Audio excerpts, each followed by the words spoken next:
París va el papá y no dice para qué. Si va a ver el Moulin Rouge o a buscar algún bebé. Va a París, en el rápido de Irún. No se sabe si a negocios o si marcha el buen tontón. Y ya en la estación todo es preguntar, todo es suponer y rumorear. Y su hijita al ver que se va el papá, al salir el tren se pone a gritar desde el andén.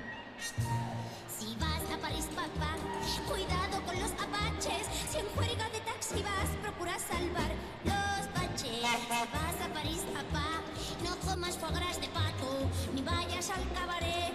Si quieres pasar el rato, te irás al bazar y alguien, un muñeco a mí tú me comprarás.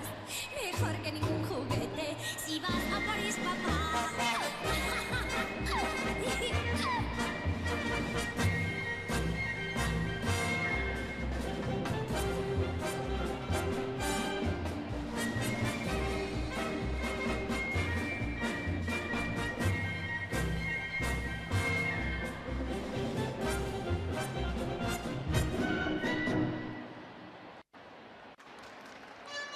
Continuamos con